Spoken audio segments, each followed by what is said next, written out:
தன்னுடைய குடும்பத்தினுடைய நிதியை வந்து காப்பாத்திக் கொள்ளதான் வந்து முதல்வர் வந்து அந்த மீட்டிங்ல கலந்து கொண்டாங்க. உண்மைதானே அப்படின்னு நிறைய விமர்சனங்கள் இபிஎஸ் அவர்களும் திமுகவினுடைய மூத்த உறுப்பினர்களுடைய குடும்பத்தினுடைய நிதியை பாதுகாக்கிறதுக்காக போயிருக்கிறாருன்னு சொல்றாரு. பிரதமர் இங்க வந்தாரு, ஊட்டியில போய் குழுன்னு உட்கார்ந்துகிட்டு இருந்தீங்களே, ஊட்டி கிளைமேட் எப்படி இருக்குன்னு கேட்கும்போது சொன்னீங்களே, பிரதமர் இங்க தானே வந்தாரு, ஏன் போனீங்க? புரோட்டோகால்ஸ் இல்லன்னு சொல்றாங்களே சார், அதுக்கு எந்த கட்டாயமும் இல்ல. எப்படி பிரதமர் இங்க வரும்போது இந்த மாநிலத்தினுடைய முதல்வரை சந்திக்காம போயிடுவாரா? அப்படி சந்திக்கணும்னு ஏதாவது கட்டாயம் இருக்கா? கட்டாயமா சந்திக்க தான் செய்யணும். எவ்வளவு நிதி கொடுத்தாலும் சில பேர்லாம் கொடுக்க இல்லன்னு தான் சொல்லுவாங்க, அழுதுகிட்டு தான் இருப்பாங்க, அவங்க அழுதுகிட்டே இருக்கணும்னு சொல்லி தமிழகத்தை தான் இன்டைரக்டா சொன்னாங்கன்றதையும் ஒரு பதிவு பண்ணாரு. அப்ப அதுக்கு கண்டனம் சொல்ல வேண்டியதானே, ஏன் வாய மூடிட்டு இருந்தீங்க? கண்டனம் பதிவு பண்ணிருக்காங்க. யார் பண்ணிருக்கா? ஸ்டாலின் அவர்களே பண்ணிருக்காங்க. ஏன் போய் சந்திக்கல? இன்னைக்கே போய் சந்திச்சீங்க. மக்களுக்காக போய் கேள்விக்கு பதில் சொல்லிட்டு அடுத்த கேள்விக்கு வாங்க. இந்த மாநிலத்துல உங்களுடைய கேள்விக்கான பதில் தான் இல்ல. இப்போ நீங்க பிரதமர் வராருன்னா இப்ப முதலமைச்சர் வந்து மக்கள் பணி செய்யறதுக்கு போகணுமா இல்ல பிரதமருக்காக அங்க பணியாற்றிட்டு இருக்கணும்ன்றதான் அப்ப முதல்வர்ன்றது யாருக்காக போய் செஞ்சுட்டு வந்தீங்க? பூங்காவை திறந்து வச்சது மக்கள் பணியா? இல்ல சார், ஊட்டியில வந்து பூங்காவை திறந்து வச்சது மக்கள் பணியா? சார் நீங்க புரிஞ்சுட்டு பதில் சொல்லுங்க சார். கேள்விதான் எழுப்ப முடியும், பதில் நான் எப்படி அதுக்கு கொடுக்க முடியும்? முதல்வர் போனதுக்கு நான் என்ன செய்ய முடியும்? முதல்வர் போனது தற்குறித்தனமானது. முதல்ல அயல் நாட்டு நிதி எவ்வளவு வந்து சொல்லுங்க. எத்தனை பேருக்கு வேலை வாய்ப்பு கொடுத்துருக்கீங்க? எத்தனை புதிய கம்பெனிகள் உருவாகிடுச்சு? எத்தனை ஆயிரம் பேர் இன்னைக்கு வேலை செய்யறோம் சொல்லுங்க. போயிட்டு வந்து 2 வருஷம் ஆச்சு இல்ல? நீங்க சொல்லலாம் எங்கள்கிட்ட கூட்டணி இருக்கு. என்ன கூட்டணியை வச்சு நீங்க கலட்ட போறீங்கன்னு கேக்குறேன். கூட்டணி வச்சு என்ன கலட்ட போறீங்க? இன்னைக்கு இடைக்கால தடை கொடுத்துட்டாங்க. இவங்க நிறுத்துங்கன்னு சொன்ன உடனே நீதிமன்றம் நிறுத்திருமா சார்? அதை விசாரிச்சிட்டு தானே நிறுத்திருப்பாங்க. விசாரிக்கிறதுக்கு இல்லம்மா, பிரதமரை சந்திச்சிட்டாங்க.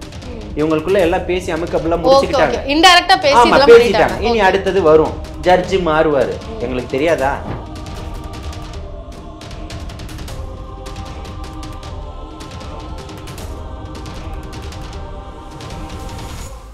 ஜாம்பவான் டிவி நேயர்களுக்கு வணக்கம். இன்று நம்மோடு இணைந்திருக்கிறார் தாவேகா கட்சியின் ஆதரவாளர் திரு ஜலீல் அவர்கள். வணக்கம் சார். நிதி ஆயோக் திட்டத்தில் வந்து தமிழ்நாட்டில இருந்து முதலமைச்சர் அவர்கள் வந்து மத்தியில் நடத்தின அந்த ஒரு விழாவுக்கு, அந்த ஒரு திட்டத்தினுடைய மீட்டிங்கில் வந்து கலந்துகிட்டு இருந்தாங்க. அதுக்காக பலவிதமான விமர்சனங்களும் எழுந்திருக்கு, பல பாராட்டுகளும் எழுந்திருக்கு. திமுக தரப்புல இருந்து விளக்கங்களானது கொடுக்கப்பட்டிருக்கு. நீங்கள் அந்த மீட்டிங்கை பற்றி உங்களுடைய பார்வையிலிருந்து சொல்லுங்க. நிதி ஆயோக் கூட்டத்துக்கு போகும்போது யாரை கூட்டு போகணும்? நிதியமைச்சரை கூட்டு போகணும். ஏன் நிதியமைச்சரை கூட்டு போகல? நிதி ஆயோக் கூட்டத்தில் போய் நீங்கள் என்ன பேசுனீங்க? பத்திரிகையாளர்கள் நேரடியாக கேட்கக்கூடிய கேள்விகளுக்கே எழுதி வச்சு இந்த கேள்வியை தான் கேட்கணும், அந்த கேள்வியை தான் கேட்கணும்னு பத்திரிகையாளர்கள் என்ன கேள்விகள் கேட்க போகிறாங்கன்னு உங்களுக்கு முன்கூட்டியே யார் சொன்னது? அப்போ பத்திரிகையாளர்கள் கேட்கக்கூடிய கேள்வியை பேப்பரில் தேடி துண்டு சீட்டு ஸ்டாலினா ஆயிட்டாரு. எப்பவுமே அவர் துண்டு சீட்டு தான் வச்சு படிப்பார். அதை வந்து தன்னுடைய மகனும் சேகர் பாபு போன்ற சொம்படிக்கக்கூடியவர்களும் தொடர்ச்சியாக மறைச்சி பேசிட்டு இருந்தாங்க. இன்னைக்கு நேரடியாக பார்த்துக்கிட்டு இருக்காங்க மக்கள். ஒரு நாட்டினுடைய முதல்வராக நாங்கள் 5 வருஷம் இருக்கோம், 75 வருஷம் இருக்கோம், இது 6வது முறையாக ஆட்சி அமைச்சிருக்கோம், 7வது முறையாகவும் நாங்கள் தான் ஆட்சி அமைப்போம்னு சொல்லக்கூடிய முதல்வர் அவர்களுக்கு அடுத்த 2026 தான் எங்களுடைய முதல்வர் திரும்பவும் மகுடம் சூடுவார்னு சொல்லக்கூடிய சேகர் பாபு போன்றவர்களுக்கெல்லாம் கேட்கக்கூடிய ஒரே ஒரு கேள்வி, 7வது முறையாக நீங்கள் மகுடம் சூடியும் 75 ஆண்டுகளை பூர்த்தி பண்ணிக்கிட்டு இருக்கக்கூடிய கட்சிக்கு இதுதான் நிலைமையா? நீங்கள் வந்து தலைவர் தளபதி அவர்களை பார்த்து சொல்கிறீங்க, சீட்டை பார்த்து பேப்பரை பார்த்து படிச்சாருன்னு. உங்களுக்கு அதை சொல்றதுக்கான தகுதி என்ன இருக்குன்னு கேட்குறேன் இல்லையா? ஆனா பேப்பர் பார்த்து படிச்சு பிரஸ் மீட் வந்து கொடுத்தாரு. இன்னும் விஜய் அவர்கள் வந்து பிரஸ் மீட் அந்த மாதிரி கொடுக்கல. சந்திச்ச இடத்துல அன்னைக்கு கொடைக்கானல் போகும்போது பிரஸ் மீடியாக்களை பார்த்து பேசலையா? அவர் துண்டு சீட்டு எழுதி வச்சா பேசிட்டு போனாரு. நேரடியாக இப்பவும் சொல்றேன், பத்திரிகையாளர்களை அவர் ஒதுக்கலை, புரியுதுங்களா? தன்னுடைய பட வேலைகளுக்காக போகும்போது இதெல்லாம் முடிக்கிறாரு, வரும்போது எல்லா மக்களுக்காக தான் களத்தில் இன்னைக்கு இறங்கியிருக்கிறாரு. தன்னுடைய வாழ்நாளையில் பல கோடி ரூபாய் இன்னைக்கு இழந்துட்டு மக்களுக்காக வரணும் அப்படின்றத சொல்லிட்டு தான் இன்னைக்கு இருக்கக்கூடிய இந்தியாவில் மிகப்பெரிய ஒரு உச்சபட்சமான ஒரு திரை நட்சமாக, தமிழகத்தில் முதன்மையான ஒரு நட்சத்திரமாக திகழ்ந்துகிட்டு இருக்கக்கூடியவர் இன்னைக்கு அதை விட்டுட்டு தன்னுடைய அரசியல்ல அடியெடுத்து வைத்து எனக்கு 2ஆம் ஆண்டை நோக்கி போய்கிட்டு இருக்கிறாரு. தன்னுடைய குடும்பத்தினுடைய நிதியை வந்து காப்பாத்திக் கொள்ளதான் வந்து முதல்வர் வந்து அந்த மீட்டிங்ல கலந்து கொண்டாங்க. உண்மைதானே அப்படின்னு நிறைய விமர்சனங்கள் இபிஎஸ் அவர்களும் திமுகவினுடைய மூத்த உறுப்பினர்களுடைய குடும்பத்தினுடைய நிதியை பாதுகாக்கிறதுக்காக போயிருக்கிறாருன்னு சொல்றாரு. நம்ம இருக்கக்கூடிய கதிரானந்த், ஏற்கனவே துரைமுருகன் அவருடைய மகன் கதிரானந்துக்கு பிரச்சனை வரும்போது துரைமுருகன் இங்க இருந்து பயணம் பண்ணலையா? எதுக்காக பயணம் பண்ணீங்க? அப்போ வந்து இதே கல்விக் கொள்கைக்கு எதிராக துரைமுருகன் போய் ஏன் மற்றவர்களை போய் பார்க்கல, சந்திக்கல, நிதியமைச்சரை போய் பார்த்து சந்திக்கல, பேசல? இன்னைக்கு இருக்கக்கூடிய முதல்வர் இன்னைக்கு போனீங்களே, இத்தனை வருஷமா ஏன் நீங்க போல? விளக்கம் தானே கொடுத்துருக்கீங்க. விளக்கம் யார் வேணா கொடுக்கலாமே, ஏன் போல? இன்னைக்கு உனக்கு தொடர்ச்சியான பிரச்சனைகள் வந்துகிட்டு இருக்கு. இருக்கக்கூடிய அமைச்சர்கள் கூண்டோடு உள்ள போகக்கூடிய கால சூழல்கள் மாறிக்கிட்டு இருக்கு. இன்னைக்கு வரைக்கும் உங்களை மதுரை உயர் நீதிமன்றம் என்ன கிளை கேள்வி கேட்குது? உங்களை தொடர்ச்சியா நீதிமன்றங்கள் தானே இன்னைக்கு தண்டிச்சுக்கிட்டு இருக்கு. நீதிமன்றங்கள் தானே தொடர்ச்சியான கேள்விகளை முன் வச்சுக்கிட்டு இருக்கு. அதற்கான பதிலெல்லாம் உங்கள்ட்ட என்னவா இருக்கு? மக்களை சொரண்டி சொரண்டி சொரண்டி நாசமாக்கிட்டு இன்னைக்கு உட்கார்ந்துக்கிட்டு நீங்க நிதி ஆயோக் கூட்டத்துக்கு போனேன்னு சொல்லி, நிதி ஆயோக் கூட்டத்துல நீ என்ன பேசுனீங்க? அவர் பேசின ஹிந்தி உங்களுக்கு புரிஞ்சிருச்சா? இல்ல நீங்க பேசின இங்கிலீஷ் அவருக்கு புரிஞ்சிருச்சா? என்ன பேசுனீங்க சொல்லுங்க. வெறுக்கப்படக்கூடியவர் முதல் வரிசையில எப்படி உங்களால நிக்க முடியுது? கள்ள கூட்டணி, கள்ள உறவு உங்களுக்கு இருக்குன்னு ஆரம்பத்துல இருந்தே சொல்லிக்கிட்டு இருக்கோம். தமிழக வெற்றி கழகமும் அதுதான் சொல்லுது, சமூக செயற்பாட்டாளர் கூட்டு இயக்கமும் அதுதான் சொல்லுது, என்னை போன்றவர்கள் நடுநிலையானவர்கள் அதுதான் தொடர்ச்சியாக சொல்லிக்கிட்டு இருக்காங்க. இவர்களுக்கான கள்ள உறவுகள் இருந்துகிட்டு தான் இருக்குது. நேரடியா போய் அதிமுக சரணாகதி அடைஞ்சிருச்சு. திமுக அப்படி அல்ல, ஒரு கள்ள உறவை மெயின்டைன் பண்ணிக்கிட்டு தான் இருக்கு. ஆனா ஸ்டாலின் அவர்களை பொறுத்த வரைக்கும் இந்திய அளவுல வந்து மதிக்கப்படக்கூடிய ஒரு தலைவரா வந்து இருக்கிறாரு. எல்லா மாநிலங்களையும் கம்பேர் பண்ணும்போது ஒரு 5 முதன்மை மாநிலங்கள் அப்படின்றதுல தமிழ்நாடு வந்துருது. அதனால தமிழ்நாட்டினுடைய ஒரு முதலமைச்சரா அதிகப்படியான ஜிஎஸ்டி கொடுக்கக்கூடிய மாநிலமா தமிழ்நாடு இருக்கு. அப்படின்றப்போ எல்லா விதத்திலையும் முன்னேறிய மாநிலமா இருக்கும் பொழுது அந்த மாநிலத்தினுடைய முதலமைச்சருக்கு அந்த மாதிரியான ஒரு மரியாதை கிடைக்காதானே செய்யும் அப்படின்ற ஒரு கேள்வியை வைக்கிறாங்களே சார். இன்னைக்கு மத்திய அரசை மிரட்டினது நீங்க தானே. நீங்க வரலன்னா உங்களுக்கு எப்படி நாங்க ஜிஎஸ்டி வரி கட்டுவோம்னு சொன்னது யார்? இதே முதல்வர் தானே. அதே மாதிரி போய் மிரட்டி தானே இருக்கணும்.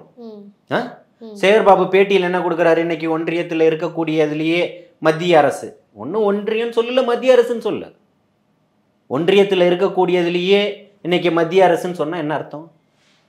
என்ன அர்த்தம் சார்? அது என்ன அர்த்தம் நினைக்கிறீங்க? ஒன்றியம் சொல்லுங்க, இல்ல மத்திய அரசுன்னு சொல்லுங்க. ஏன் ரெண்டு பக்கமும் சொம்படிக்கிறீங்கன்னு கேட்குறோம். புரியுதுங்களா? இந்த வரலாறை பேசுறதுக்கெல்லாம் யோகியதையெல்லாம் சேகர்பாபுக்கு கிடையாது. வரலாறு பேசிக்கிட்டு இருக்கக்கூடியதுக்கெல்லாம் இவர் திமுகவில் உள்ளவரா, பரம்பரையா? மதுசூதனனுடைய காலை பிடிச்சிக்கிட்டு அங்கேருந்து இங்கே வந்தவர் தான் சேகர்பாபு. ஓகே சார், இப்போ எப்படி எந்த ஒரு அடிப்படையில் வந்து ஸ்டாலின் அவர்களும் பாஜக, அதாவது திமுகவும் பாஜகவும் கள்ள கூட்டணி அப்படின்லாம் சொல்லிடுறாங்க இல்லையா? இபிஎஸ் அவர்களும் அந்த மாதிரியான ஒரு விமர்சனத்தை வந்து முன் வச்சிருக்கிறாங்க. தாவேகா தரப்புல இருந்தும் சொல்லப்படுது. அது எந்த அடிப்படையில் சொல்றாங்க அப்படின்றத சொல்லுங்க சார். திமுக மத்திய அரசாங்க எதெல்லாம் எதிர்க்குதோ, புரியுதுங்களா, அதெல்லாம் இவர்கள் வந்து ஆதரிக்குது, அது கொண்டு வருதோ, மத்திய அரசு எதெல்லாம் கொண்டு வருதோ அதையெல்லாம் இவர்கள் எதிர்ப்பது போல் ஆதரிச்சுக்கிட்டு தான் இருக்கிறாங்க இன்னைக்கு தமிழகத்தில். அது வக்ஃபா இருந்தாலும் சரி, நம்ம மதுரையில் திருப்பரங்குன்ற விவகாரமாக இருந்தாலும் சரி, டன்சன் விவகாரமாக இருந்தாலும் சரி, பரந்தூர் விமான நிலைய பிரச்சனையாக இருந்தாலும் சரி, இன்னைக்கு வரைக்கும் பரந்தூர் விமான நிலையம் கொண்டு வந்துருவோன்னு தானே இருக்கிறீங்க ஒத்த காலில். யாருக்காக கொண்டு வந்துகிட்டு இருக்கிறீங்க பரந்தூர் விமான நிலையம்? யாருக்காக? திருப்பியும் அதானி போன்றவர்களுக்கு தாரவாக்கிறதுக்கு தானே நீங்க துடிச்சுக்கிட்டு இருக்கிறீங்க. இருக்கக்கூடிய எல்லா துறைமுகங்களும் அதானிக்கு போயாச்சு. இப்ப இருக்கக்கூடிய விமான நிலங்கள் போயாச்சு. இந்தியாவிலேயே சொல்லுங்க, இருக்கக்கூடிய நாடுகள்லயே கேடுகட்ட நாடு இந்தியா தான். இன்னைக்கு இருக்கக்கூடிய விமான சேவையும் நாங்க வித்துட்டோம் சொல்லுங்க. இப்போ திருப்பரங்குன்றமா இருக்கட்டும், இல்லைன்னா நீங்க சொன்ன மாதிரியான டங்ஸ்டன் விவகாரம், அது எல்லாத்துலயுமே வந்து திமுக வந்து தங்களுடைய எதிர்நிலைப்பாடை தானே பதிவு பண்ணி எதிர்நிலைப்பாடத்தை கொண்டு வந்தா அதுல ஏன் விவசாயிகள் நீங்க பேரணியா வரும்போது எதுக்கு மறிச்சிருக்கணும்? நீங்க அவர்களுக்கு ஆதரவுகரம் தானே நீட்டிருக்கணும். உங்களுடைய அமைச்சர்கள் ஒரு 4 பேர் அனுப்பி, இல்லைன்னா நீங்க போய் உள்ள உங்க மகன் துணை முதல்வராக இருக்கிறாரு, நீங்க நாட்டுக்காகவும் மக்களுக்காகவும் விவசாயிகளுக்காகவும் தானே பேசியிருக்கணும். அங்க பெண்களும் ஆண்களும் விவசாயிகளும் குழந்தைகளும் ஒன்றென திரண்டு இருக்கக்கூடிய ஒட்டுமொத்த கிராமவாசிகளும் திரண்டு வந்தான்ல, அவ்வளவு பெரிய எழுச்சியை பார்த்தீங்கல்ல. இப்ப நீங்க என்ன பண்ணீங்க? இங்க உட்காந்து வேடிக்கை தானே பார்த்தீங்க. அதுல வெற்றி கண்டதுக்கு பிறகு தானே நீங்க வந்து இங்க கொடிய முதல்ல ஆய்வுக்கு யார் நீங்க அறிக்கை கொடுக்கறதுக்கு ஆய்வுக்கு நீங்க அனுமதி கொடுத்தீங்கல்ல? ஏன் ஆய்வுக்கு அனுமதி கொடுத்தீங்க? நீட்டு அன்னைக்கு வரும்போது ஆதரிச்சது நீங்க தானே. அதை சொல்றதுக்கு இன்னைக்கு உங்களுக்கு தைரியம் இருக்கா? இன்னைக்கு எதிர்க்கிறீங்கல்ல. என்ன சொன்னாரு 4.5 வருஷத்துக்கு முன்னாடி? ஒட்டு மொத்தமா எங்கள்கிட்ட மேஜிக் இருக்கு. ஏய், ஏமாத்துனதே நீங்க தான்ற. என்ன மேஜிக் வச்சுக்கிட்டு பண்ணிக்கிட்டு இருக்கீங்க? நேத்து வரைக்கும் என் தங்கச்சி செத்துருக்காளா இல்லையா? அதுக்கு பதில் சொல்லுங்க. மாணவர்கள் எத்தனை பேர் நீட்டு தேர்வு எழுதிட்டு திரும்பியும் மார்க் வரலன்னா என்ன பண்றதுன்ற ஒரே கவலையில குமுறல்ல இன்னைக்கு மன உளைச்சல்ல செத்துட்டாங்களா இல்லையா? எத்தனை பேருமா? இன்னும் எத்தனை பேரை சாகடிக்க போறீங்க? இதுதான் புதிய விடியலா? குடிகாரன நாடு முழுக்க உருவாக்கிட்டு இருக்கீங்க. இப்போ நடந்த நீட் பரீட்சையிலுமே கூட இந்த மாதிரியான மாணவர்களுடைய இறப்பு அப்படின்ற செய்திகள் இருக்கதான் செஞ்சது. போதிய மதிப்பெண் எடுக்க முடியலன்னு மாணவ அமைச்சர் போய் நின்னுட்டீங்க உங்க வீட்டுல. ஓகே சார், இப்போ அமைச்சர்கள் போய் நின்னுட்டீங்க. திமுக வந்து அந்த எந்த விதமான இதையுமே செய்யல அப்படின்றத நம்மளால பார்க்க முடியுது. நீங்க சொல்ற மாதிரி எந்த ஒரு அமைச்சர்களும் போய் நிக்கலன்னு சொல்றீங்க. ஓகே, ஆனா தாவேகா தரப்புல இருந்து இப்போ அதுக்காவது கண்டன ஆர்ப்பாட்டமோ அந்த மாதிரி ஏதாச்சும் எழுச்சியா பண்ணாங்களா அப்படின்ற ஒரு கேள்வி எழுப்புறாங்க. திரும்பவும் சொல்றோம், இங்க தேவை வந்து நீங்க வந்து மக்களை வந்து வஞ்சிக்கக்கூடிய அனைத்து விஷயங்களுக்குமான ஒரே தீர்வு அதிகாரம். அண்ணல் அம்பேத்கர் என்ன சொன்னாரு? இருக்கக்கூடிய அதிகாரம் உன் வசம் ஆகாத வரைக்கும் நீ வந்து மேல வர முடியாது. போராட வேணாம்னு சொல்லிருக்காங்களா? போராடி தானே எல்லாத்துக்குமே போராடிக்கிட்டு தான் இருக்கிறாங்க. இன்னைக்கு தமிழகத்துல அதிகப்படியான போராட்டங்களையும் கண்டனங்களையும் பதிவு செஞ்சுக்கிட்டு இருக்கக்கூடிய ஒரே தமிழகத்துல இருக்கக்கூடிய கட்சி தமிழக வெற்றி கழகம். நீட்டுக்காக வந்து போராட்டம் பண்ணாங்களா சார்? எல்லாத்துக்கும் தான் போராடிட்டு இருக்கோம், எல்லாத்துக்கும் கண்டனங்களை தெரிவிச்சுக்கிட்டு இருக்கோம். எல்லாத்தையும் ஆணித்தனமாக அடிச்சு உண்மை முகமா பேசக்கூடிய ஒரே கட்சி இன்னைக்கு தமிழக வெற்றி கழகம் தான். இல்லன்னு மறுத்துடுங்க. இப்போ நிதி ஆயோக் திட்டத்துக்காக முதல்வர் போனதுக்காக ஒரு அறிக்கை எல்லாம் வெளியிடப்பட்டது இல்லையா சார்? அதே மாதிரி நீட்டுக்கான இந்த மாதிரியான போராட்டம் நடைபெற்றது, இதுல வந்து இத்தனை பேர் வந்து கைது செய்யப்பட்டாங்க, அந்த மாதிரியான செய்திகள் ஏன் வர மாட்டேங்குது? திருப்பியும் சொல்றோமா, தீர்வு தான் நாங்க இங்க தேவை. முதல்ல புரிஞ்சுக்கங்க. ஆர்ப்பாட்டம் நடத்திட்டா தீர்வு கொடுத்துருவாங்களா? இல்ல சார், அந்த மாதிரி ஆர்ப்பாட்டம் வேங்கை வயல் பிரச்சனைக்கு இன்னைக்கு வரைக்கும் தீர்வு கொடுத்துட்டீங்களா? எத்தனை உங்க கூட்டணியில இருக்கக்கூடியவரை கொந்தளிச்சு கொண்டு வந்து சிபிஐ வழக்கு வேணும், விசாரணை வேணும்னு கேட்டாரு. ஏன் நீங்க இன்னும் முறையீடு செய்யல? இப்ப நீங்க சொல்றீங்களே ஜல்லிக்கட்டுக்காக அவ்வளவு இது எழுச்சியா நாங்க வந்து போராட்டம் பண்ணோம். ஜல்லிக்கட்டுக்கான போராட்டம்ன்றது நல்லா புரிஞ்சுக்கோங்க, ஒரே நாளையில நடந்தது கிடையாது. அந்த மாதிரி ஏன் நல்லா புரிஞ்சுக்கோங்க. தொடர் இப்போ இங்க ஒரு ஏற்கனவே இருந்த மாநில ஒன்றிய அரசினுடைய இன்னைக்கு அடிமை அரசாதான் எடப்பாடியினுடைய அரசு இருந்தது. ஒட்டுமொத்தா விமர்சிச்சிங்க. நீங்க தைரியம் உள்ளவர்களா இருந்தா, தொடர்ச்சி எதிர்க்கக்கூடியவர்களா இருந்தா நீங்க இன்னைக்கு இந்த நிதி ஆயோக் கூட்டத்துல நீங்க கலந்துக்க கூடாது. அன்னைக்கு நாங்க ஒரு நிதி அமைச்சரை அனுப்பணும், அதுக்கப்புறம் எங்க முதலமைச்சர் வந்து அயல்நாட்டு நிதிகள் எல்லாம் ஈர்க்க போனீங்க. எத்தனை கோடி கொண்டு வந்தீங்க? அயல்நாட்டு நிதியை ஈர்க்க போனீங்க. 2 முறை பயணம் பண்ணீங்கல்ல. உங்களுக்கு நிதி ஆயோக் கூட்டம் நடக்க போகுதுன்னு தெரியாதா? அப்போ நீங்க நிகழ்வை ஒத்தி வச்சிருக்கணும்ல. சரி, பிரதமர் இங்க வந்தாரு, ஊட்டியில போய் குழுன்னு உட்காந்துக்கிட்டு இருந்தீங்களே, ஊட்டி கிளைமேட் எப்படி இருக்குன்னு கேட்கும்போது சொன்னீங்களே, பிரதமர் இங்க தானே வந்தாரு, ஏன் போனீங்க? இன்னைக்கு போய் டெல்லி போய் சந்திக்கிறீங்கல்ல, அன்னைக்கே நிராகரிச்சிங்க. அரசியலினுடைய பண்பு என்ன? வந்தவரை நீங்க போய் வரவேற்றுக்கணும். ஆனா அந்த ஒரு கண்டிப்பா வரவேற்றுக்கணுமா இல்லையா? புரோட்டோகால்ஸ் இல்லன்னு சொல்றாங்களே சார், அதுக்கு எந்த கட்டாயமும் இல்ல. எப்படி பிரதமர் இங்க வரும்போது இந்த மாநிலத்தினுடைய முதல்வரை சந்திக்காம போயிடுவாரா? அப்படி சந்திக்கணும்னு ஏதாவது கட்டாயம் இருக்கா? கட்டாயமா சந்திக்க தான் செய்யணும். ஆனா அந்த மாதிரியான நிபந்தனைகள் கிடையாது. அப்போ இருக்கக்கூடிய தலை சிறந்த மாநிலங்கள்ல 5 முதல்வர்ல நீங்களும் ஒரு இருக்கக்கூடிய பிரதான ஒரு முதல்வர்னு இப்பதானே உங்க கேள்வியை முன் வச்சீங்க. பிரதமர் வர்றதுனால முதலமைச்சர் இல்லையா கேள்வி? ஆமா சார், அப்பயே சந்திக்கல. சந்திக்கணும்னு ஏதாவது முதல்வர் அவர் போயிட்டாரா? அப்ப வராரு சார் தமிழகத்துக்கு. திமுக கண்டனத்தை பதிவு பண்ணிருக்கணும்ல. இருக்கக்கூடிய மாநிலங்கள்ல இந்த ஒன்றியத்திலேயே பிரதான முதல்வர்கள் 5 பேர்ல எங்களுடைய முதல்வர் தான் பிரதான முதல்வர். அவரை நீங்க சந்திக்காம போனது கண்டனத்துக்குரிய. திமுக கண்டன அறிக்கை கொடுக்கணும்ல. நீங்க போய் ஊட்டியில உட்கார்ந்துட்டு இருப்பீங்க. இன்னைக்கு அவன் எல்லாத்தையும் செத்துக்கிட்டு இருப்பான். உன் வீட்டுல பிரச்சனை இருக்கக்கூடியது கனிம வளத்துல கொள்ளையடிப்பான். இன்னைக்கு சகாயம் ஐஏஎஸ் பேட்டி கொடுத்தாரு. அந்த மாதிரி எல்லாம் நீங்க எதுவும் பயப்பட வேண்டாம், தமிழக அரசு உங்களுக்கு துணையா இருக்கும் சொல்ல வேண்டியதானே. இந்திய ஆட்சி பணியில தானே வேலை செஞ்சாரு. நேர்மையான ஒரு அதிகாரியா இன்னைக்கு வாழ்ந்துட்டு உட்கார்ந்துட்டு இருக்கிறாருல. இருக்கக்கூடிய ஒரு காவல் அதிகாரியும் நீங்க அவர்கிட்ட இருந்து விலக்கி இருக்கீங்கல்ல.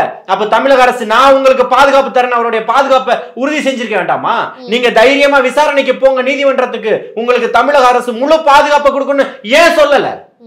அப்ப யாருக்கெல்லாம் நீங்க வாங்கி தின்னுகிட்டு இருக்கீங்க? இன்னும் எத்தனை பேரை கொண்டு குவிக்க போறீங்க? ஒரு ஆட்சி பணியில இருந்த ஒரு ஐஏஎஸ்க்கே இந்த நிலைமைனா, சாதாரண தம்பி தங்கைகள்லாம் இன்னைக்கு போராட்ட காலத்துல அவன் சாவடிச்சுக்கிட்டு இருக்கீங்களே. யார் எதிர்த்து கேட்டாலும் கொண்டு குமிச்சுட்டு இருக்கீங்க. அவன் உயிருக்கு பயம்னு வீடியோ போட்டுக்கிட்டு இருக்க. அத்தனை பேர் செத்துக்கிட்டு தானமா இருக்கான். யாரெல்லாம் உயிருக்கு பயம்னு வீடியோ போட்டானோ அத்தனை பேர் சாகடிச்சுக்கிட்டு தான் இருக்கிறீங்க. வேலூர்ல இப்ப இல்ல, ஒரு 6 வருஷத்துக்கு முன்னாடி வேலூர்ல ஒருத்தர் கஞ்சாவை தட்டி கேட்டான்னு ஒரு இஸ்லாமியரை படுகொலை செய்யலையா? ஆமா, நீங்க தொடர்ச்சியா அதுதானே பண்ணிக்கிட்டு இருக்கீங்க. அப்பவும் அந்த ஆட்சியிலும் அப்படிதான், இந்த ஆட்சியிலும் அப்படிதான். மக்கள் எல்லாத்தையும் முடிவு பண்ணி பார்த்துக்கிட்டு இருக்கான். உங்களை மாதிரி ஜனநாயக நாட்டுல ஜனநாயகத்தை குழி தோண்டி புதைச்சிட்டு இந்த மக்களுக்கான ஆட்சின்னு குழி தோண்டி மக்களை எல்லாம் புதைச்சிக்கிட்டு இருக்கிறவர்களை இனி தேவையில்லை. தமிழக வெற்றி கழகம் தான் இதுக்கு தீர்வுன்னு முடிவு பண்ணிட்டான். மக்களுக்கும் மண்ணுக்கும் நேசிக்கக்கூடிய அத்தனை பேரும் ஒரே அணில. நீங்க சொல்லலாம் எங்கள்கிட்ட கூட்டணி இருக்கு. என்ன கூட்டணியை வச்சு நீங்க கலட்ட போறீங்கன்னு கேட்கிறேன். கூட்டணி வச்சு என்ன கலட்ட போறீங்க? மக்கள் இந்த பக்கம் நிக்கிறான். மக்களுடைய மிகப்பெரிய பேராதரவோட 2026ல மிகப்பெரிய ஆட்சி அமைச்சு சிம்மாசனத்துல உட்காருதா இல்லைன்னு எழுதி வச்சுக்கோங்க. ஓகே சார், இப்போ நீங்க வந்து மோடி அவர்கள் வந்து இங்க வரும்போது முதலமைச்சர் வந்து ஊட்டிக்கு போயிட்டாரு அப்படின்றத நீங்க பதிவு பண்ணீங்க. அப்படி பார்க்கும்போது அப்போ மோடி அவர்களுக்கு மரியாதை கொடுத்திருக்கணும் அப்படின்றத நீங்க சொல்ல வரீங்க, கரெக்டா? அன்னைக்கே வெள்ளை கூட கொண்டு போனீங்க, கருப்பு பலூன் ஊட்டிங்கல்ல, அப்பாவும் மோனும் வெள்ளை கூட கொண்டு போய் வர வைத்தீங்கல்ல, ஏன் சந்திச்சீங்க? அப்போ தாவேகா தரப்புல இருந்து பாஜக மரியாதை செலுத்தல அப்படின்றத நீங்க பதிவு பண்றீங்க, கரெக்டா? தாவேகா தரப்புல இருந்து பதிவு பண்ணுறாங்கன்றது இல்ல, நல்லா புரிஞ்சுக்கணும் ஒரு விஷயத்த. ஒரு ஒன்றியத்தினுடைய பிரதமர் தானே அவரு, அவருக்கான மரியாதையை தாவேகா தொடர்ச்சியா திமுகவை எதிர்த்து பேசினாலும் தமிழக முதல்வரை வேற எங்கேயாவது அவருக்கான மரியாதை கிடைக்கலன்னா அதுக்கும் ஆதரவா தான் நிற்கும். புரியுதுங்களா? அன்பு பிஜேபி நம்மளுடைய பிரதமர், ஒன்றியத்தினுடைய பிரதமர் அயல்நாடுகளுக்கு போகும்போது அங்க அவர் அவமானப்படுத்தியிருந்தாலும் அதுக்கும் குரல் கொடுக்கும். ஆனா இப்ப தமிழகத்துக்கு வந்து பிஜேபிக்கு நாங்க வந்து மகுடம். ஆனா இப்ப வந்திருந்த மோடி அவர்கள் வந்து ராமேஸ்வரத்துல பேசும்பொழுது நிறைய விஷயங்கள் சொல்லியிருந்தாங்க. எவ்வளவு நிதி கொடுத்தாலும் சில பேர்லாம் கொடுக்க இல்லைன்னு தான் சொல்லுவாங்க, அழுதுகிட்டு தான் இருப்பாங்க, அவங்க அழுதுகிட்டே இருக்கணும்னு சொல்லி தமிழகத்தை தான் இன்டைரக்டா சொன்னாங்கன்றதையும் ஒரு பதிவு பண்ணாரு. அப்ப அது கண்டனம் சொல்ல வேண்டியதானே, ஏன் வாயை மூடிட்டு இருந்தீங்க? கண்டனம் பதிவு பண்ணிருக்காங்க. யார் பண்ணிருக்கா? ஏன் போய் சந்திக்கல? இன்னைக்கே போய் சந்திச்சீங்க, கண்டனத்தை பதிவு பண்ணீங்கல்ல, இன்னைக்கே போனீங்க. ஆனா அது எல்லா மாநிலங்களுக்கான ஒரு குழு தானே சார், அது கூட்டம் தானே நடக்குது, அங்க போய் தானே ஆகணும். உங்க மாநிலத்துக்கு தானே வந்திருக்காரு. இங்க பிரதமருக்கு ஏதோ ஒரு பிரச்சனை ஏற்பட்டுருச்சு, யார் பொறுப்பு? இங்க அமைச்சர்கள் போய் வரவேற்றாங்களே சார். வந்த இடத்துல ஏதோ ஒரு அசம்பாவிதம் நடந்திருந்தா அப்படி நிபந்தனைகள் நல்லா கேட்டுக்கங்க. இங்க வந்த இடத்துல ஏதோ ஒரு பிரச்சனை நடந்துருச்சுன்னா இந்த மாநிலத்தினுடைய முதல்வர் பொறுப்பா இல்லையா சொல்லுங்க. இப்போ வந்து மாநிலத்தினுடைய முதல்வர் அடுத்த கேள்விக்காக போய் கேள்விக்கு பதில் சொல்லிட்டு அடுத்த கேள்விக்கு வாங்க. இந்த மாநிலத்துல உங்களுடைய கேள்விக்கான பதில் தான் இல்ல. இப்போ நீங்க பிரதமர் வராருன்னா இப்ப முதலமைச்சர் வந்து மக்கள் பணி செய்யறதுக்கு போகணுமா இல்ல பிரதமருக்காக அங்க பணியாற்றிட்டு இருக்கணும்ன்றதான்? அப்ப முதல்வர்ன்றது யாருக்காக போய் செஞ்சுட்டு வந்தீங்க? பூங்காவை திறந்து வச்சது மக்கள் பணியா? இல்ல சார், ஊட்டியில வந்து பூங்காவை திறந்து வச்சது மக்கள் பணியா? செத்தானே எத்தனையோ பேர் அவனை எல்லாம் போய் பாத்துட்டீங்க. கள்ளக்குறிச்சியில போய் ஏன் பண்ணல? வைஸ் சான்சலர் மீட்டிங் சார் அப்போ ஊட்டியில நடந்தது. யாருக்கு? வைஸ் சான்சலர்ஸ்கான மீட்டிங் நடந்தது. குடியரசுத் தலைவர் வரும்போது. ஆமா சரிங்களா?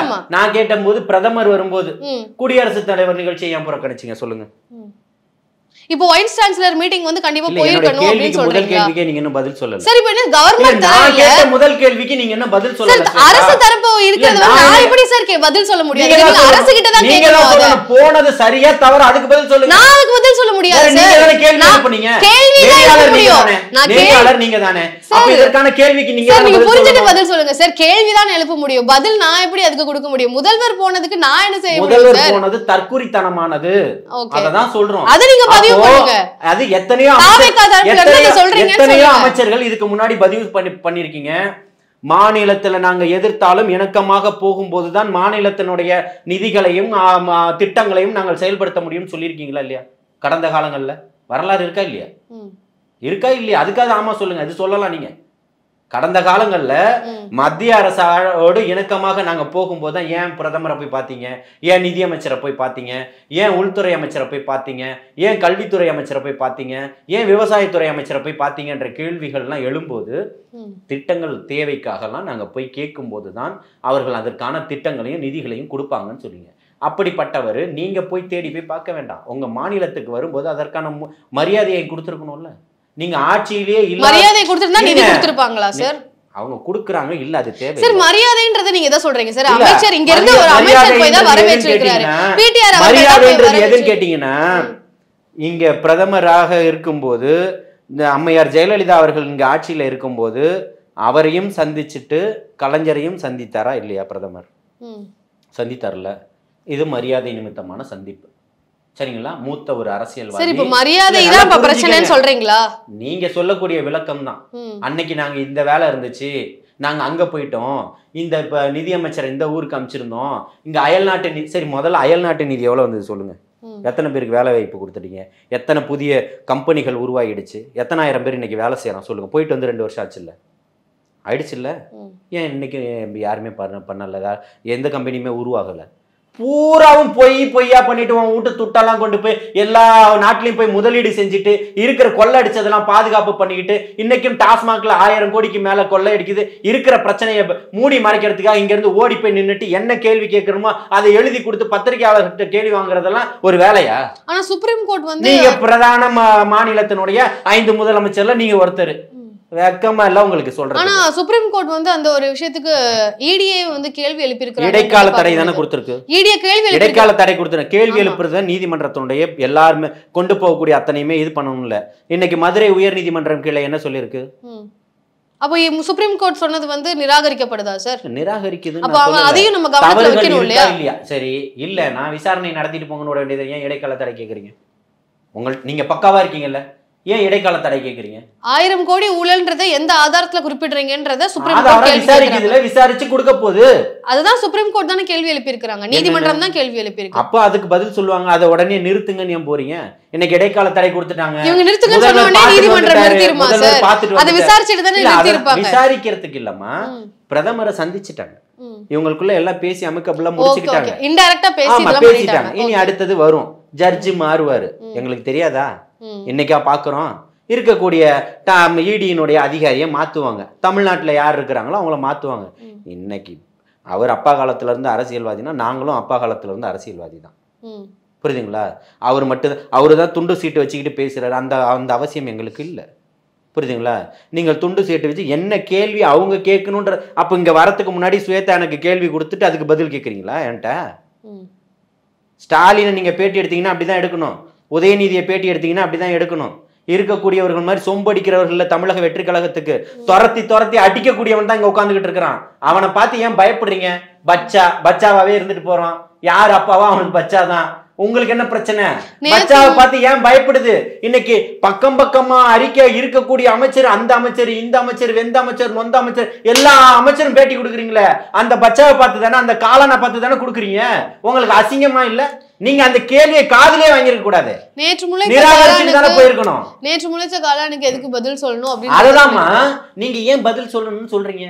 அந்த நீங்க கொடுக்கக்கூடிய எல்லா அறிக்கையும், எங்க முதலமைச்சர் அங்க போனாரு, எங்க நிதியமைச்சர் அப்ப அங்க இருந்தாரு, அடுத்ததா எங்க முதலமைச்சர் இங்க போனாரு, எல்லாத்தையுமே யாருக்கு? தலைவர் தளபதிக்கு தான் கொடுக்குறீங்க.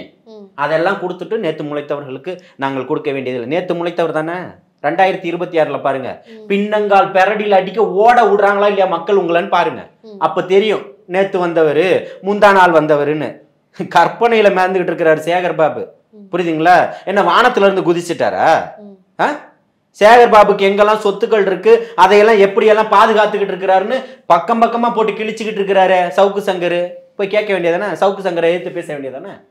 பேசு, தைரியமான ஆம்பளை தானே நீ, பேசு. தைரியமான அமைச்சர் தானே, பேசு. ஓகே சார், இன்றைய அரசியல் சூழல் குறித்து பல விஷயங்கள் என்கிட்ட பகிர்ந்து மிக்க நன்றி. வாழ்த்துக்கள்.